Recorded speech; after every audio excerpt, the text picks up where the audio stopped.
자기소개서는 챗GPT나 클로드나 이런 거를 사용해서 도움을 받을 수 있는데 문과 쪽에 갖고 있는 그러한 장점들이 있다고 생각을 했고, 스킬이 좋다고 생각한 적이 단 한 번도 없어요. 최종적으로 회사에 지원을 할 때는 불리한 점이 전혀 없을 거라고. 안녕하세요. 저는 2025년 1월부로 SKAX에 입사하게 된 홍민석 매니저입니다. 저는 현재 AI 혁신팀에서 AI 엔지니어로 일하고 있습니다. 네, 안녕하세요. 이번 SKAX 2025년 신입사원으로 입사하게 된 최현우 매니저입니다. 저는 현재 AI ERP팀에서 ERP에 관련된 업무를 진행하고 있습니다. SKAX에 지원하기 위해서 여러 절차들이 있어서 취업 준비생분들이 조금 낯설고 어려움을 많이 겪으실 것 같아서 저희가 생생한 경험을 통해 여러분들에게 도움을 주기 위하여 준비하게 되었습니다. 그러면 이제 채용 궁금증을 하나씩 알아볼까요? 취준생 분들 같은 경우에는 굉장히 좀 궁금한 점이 많으실 것 같아요. 저희가 그 질문들을 보면서 저희 경험을 바탕으로 어떻게 준비하면 좋을지에 대해서 한번 얘기해 보도록 하겠습니다. 일단은 지원서 접수 단계부터 한번 질문을 볼까요? 지원하실 때 지금 하고 계신 직무를 선택하게 된 계기가 어떻게 되셨나요? 저는 특별한 계기가 없어 고민이 된다는 질문이네요. 혹시 민석 매니저님은 어떻게 해서 해당 직무를 선택하시게 되셨나요? 저는 사실 대학원을 나왔는데 대학원에 가서 AI 관련 연구를 했었습니다. 학부생 때도 데이터 사이언스를 좀 공부를 하다가 AI 쪽에 관심이 생겨서 대학원을 가게 된 케이스인데, 아무래도 제가 관심이 있는 직무를 선택하는 게 맞다고 생각을 했고 SKAX의 AI 엔지니어로 지원하게 되었습니다. 현우 매니저님 같은 경우는 어떻게 선택하게 되셨나요?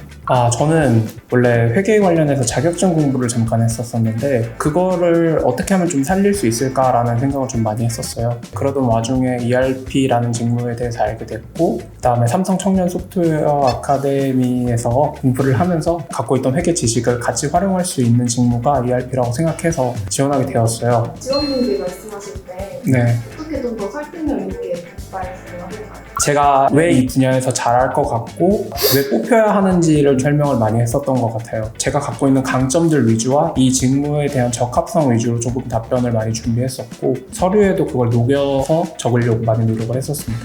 좀 그 계기가 꼭 특별하지 않아진다.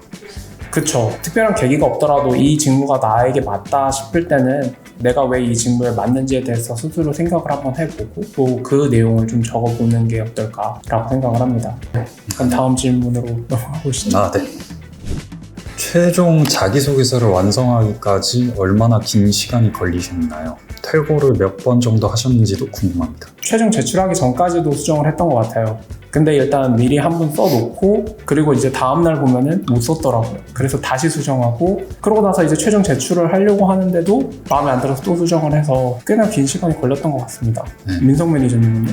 제가 생각했을 때는 자기소개서는 정말 투입하는 시간이 길면 길수록 뭔가 서류 합격률이 올라가는 것 같아요. 일단 전 자기소개서 쓸 때 기간이 길었던 것 같아요. 그러니까 초안을 써놓고 그걸 이제 다시 수정하고 다시 한번 읽어보고 또 수정하고 재수정하고 그런 식으로 뭐 한 일주일 정도 기간을 거쳐서 초안을 계속해서 고치고 그런 식으로 했었던 것 같고, 퇴고 같은 경우에는 그래도 한 5번? 이 정도는 퇴고를 했었던 것 같습니다. 그리고 뭐 자기소개서 관련해서 요즘에는 생성형 AI가 굉장히 많이 발달돼 있기 때문에 챗GPT나 아니면 클로드나 이런 거를 많이 사용해서 도움을 받을 수 있는데, 너무 툴에 의존하게 되면은 서류 합격률이 또 떨어진다고 들었거든요. 그런 걸로 좀 이제 문법이나 글의 흐름이나 이런 것들은 좀 정비할 수 있어도 완전 너무 AI틱하게 쓰면은 위험 부담이 있지 않을까. 그래서 꼭 최종으로 제출하시기 전에는 한번 살펴보시고 어색한 점이 있으면 본인의 어투라든지 아니면 생각하는 바를 좀 자기소개서에 잘 녹여낼 수 있으면 좋을 것 같습니다. 두 분이 자기소개서 작성하실 때 챗GPT를 혹시 써보셨나요? 네, 저는 챗GPT의 노예였어요, 거의.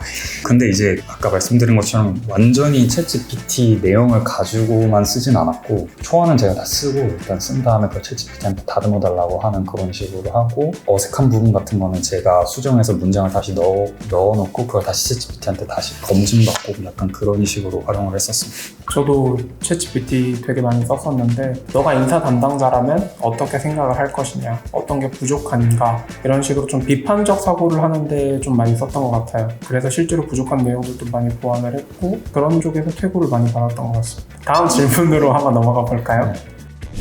제 스펙이 그다지 좋지 않은 것 같아 지원이 망설여집니다. 선배님들은 어떤 마음가짐을 가지고 지원하셨나요? 민석 매니저님은 어떤 마음을 가지고 지원하셨어요? 이 스펙이 그다지 좋지 않은 것 같다 지원이 망설여집니다. 저는 쓸 때마다 제가 스펙이 좋다고 생각한 적이 단 한 번도 없어요. 어떡하지, 나 스펙 진짜 아무것도 없는데 이거 써도 되나? 하면서 마음에 망설임이 좀 있었는데, 그런 생각을 하시는 이제 지원자분들이 한둘이 아닐 거라고 생각을 하거든요. 그래서 망설이지 마시고 일단 지원을 해보시는 걸 추천합니다. 네, 그런 마음가짐으로 저는 다 지원을 했었던 것 같습니다. 저도 비슷한 마음가짐으로 되게 지원을 했었는데, 사실 지원하는 건 돈이 들지 않고 그냥 제 노력이 좀 들 뿐이잖아요. 그래서 일단 지원하고 판단은 회사나 담당자들이 한다. 내 스펙에 대한 판단은 내가 하는 게 아니고 회사에서 한다. 이런 마음을 가지고 지원을 했었던 것 같아요. 그러면 다음 질문으로 넘어가 볼까요? 네, 다음 네. 질문 가보시죠. 1년 동안 취준을 했는데 한 번도 서류를 합격한 적이 없습니다. 어떻게 제 서류를 점검하면 좋을까요?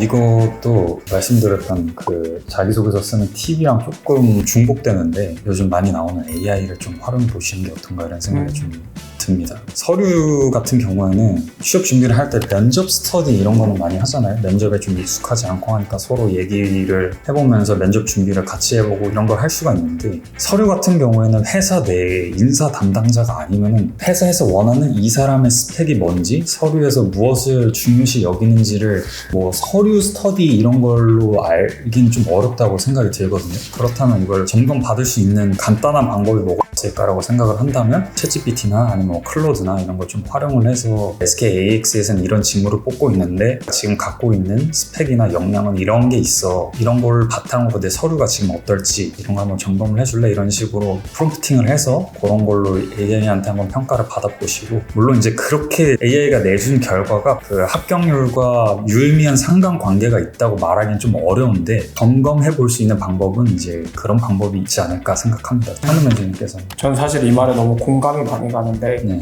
이제 서류가 높으면 되게 낙담하시거든요. 근데 이제 취준을 할 때 간과하지 말아야 되는 게, 자기 소개서만 쓰는 게 아니고 실제로 내가 어떤 스펙을 계속 쌓아가는 노력이 좀 필요하다고 생각을 해요. 저 같은 경우에도 삼성 청년 소프트웨어 아카데미도 했고, 그다음에 이제 자격증도 좀 추가를 시키고, 이렇게 함으로써 점점 올려갔던 것 같아요. 제가 취업 준비생 때 했던 첫 번째 실수가 자기소개서 자체에만 집중을 했었는데, 외적으로도 조금 서류들을 추가하려고 노력을 하면 좋지 않을까라는 생각을 합니다. 질문으로 넘어갈까요? 네. 그럼 다음 질문으로 가보겠습니다.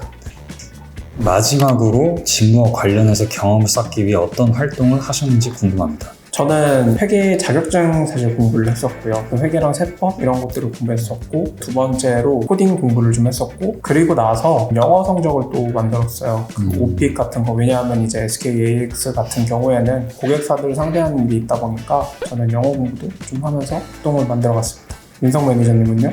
저는 일단 AI 관련해서 AI 뭐 엔지니어라든지 아니면 AI 리서처나 이런 거를 하고 싶다고 생각한 게 4학년 끝자락쯤이었어가지고, 그때라도 이제 직무와 관련된 경험을 이제 빨리 쌓아야겠다라고 생각해서 제일 첫 번째로 한 건 교내에 이제 데이터 사이언스 학회가 있었는데, 그 학회에 이제 지원을 해서 1년 동안 활동을 했습니다. 근데 거기서 활동할 때 꽤 많은 걸 배웠었거든요. AI 많이 쓰이는 파이썬 기초라든지 머신러닝 라이브러리라든지 아니면 통계 기법이라든지 이런 걸 배우고, 이 정도 가지고는 AI 관련 지식을 좀 쌓았다라고 말하기 어려울 것 같다 이렇게 생각을 해서 대학원에 지원을 해서 컴퓨터공학과에서 이제 인공지능 연구를 했었습니다. 인공지능 연구를 하면서 논문도 쓰고 AI 관련 기초 지식도 다지고 하고, 정부에서 또 지원을 해주는 사업이 있었는데 해외 대학에 가서 AI 관련 수업도 듣고 산학협력을 해서 프로젝트를 하는 그런 이제 프로그램이 있었어요. 거기서 이제 수업을 듣고 프로젝트 산학협력을 하고 왔습니다. 그런 식으로 이제 AI와 관련된 경험을 쌓기 위해서 이런저런 활동들을 많이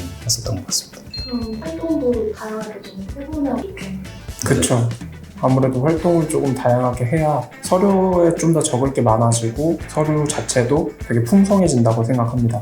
관련해서 두 분 모두 학사는 관련 전공이 아니신 걸로 알고 있는데, 비전공자들 중에서도 저희 회사에 지원하고 싶어하는 그런 굉장히 많잖아요. 그분들에게 직접적으로 해줄 수 있는 조언이나 아니면 팁 같은 게 혹시 있을까요? 저 같은 경우는 이제 본 전공은 이제 비전공이고 복수 전공으로 이제 데이터 사이언스를 했는데, 아무래도 본 전공자들보다는 해당 직무를 제가 생각했을 때 불리한 점이 분명히 있다고 생각을 해요. 근데 그렇다고 뭐 이제 비전공자분들이 지원할 때 난 본 전공자보다 어차피 안 되니까 지원해도 안 될 것 같아 이렇게 생각하는 건 좋지 않다고 생각을 하고, 그런 게 아니라 차별점을 둘 만한 부분에 맞춰서 직무 관련된 경험들을 좀 쌓으면 좋을 것 같습니다. 저 같은 경우에도 아까 말씀드렸던 것처럼 뭐 해외 대학에 가서 프로그램을 따로 신청을 한다든지 아니면 그거 관련된 뭔가 대외 활동 이런 거를 많이 하면 할수록 좋을 것 같고, 지원하는 직무에 대한 지식도 본 전공자 분들을 못지않게 공부를 하신다면 결국에 최종적으로 회사에 지원을 할 때는 불리한 점이 전혀 없을 거라고 저는 생각을 합니다. 필기전형 같은 경우에는 따로 이제 준비를 하셔야 되는데 약간 이미지 트레이닝을 좀 했었던 것 같고, 이게 결국은 온라인으로 보다 보니까 한 번도 잘 봤다고 생각했던 적이 없어요. 틀리는 게 더 안 좋잖아요. 저도 그렇게 해서 준비를 했었던 것 같네요.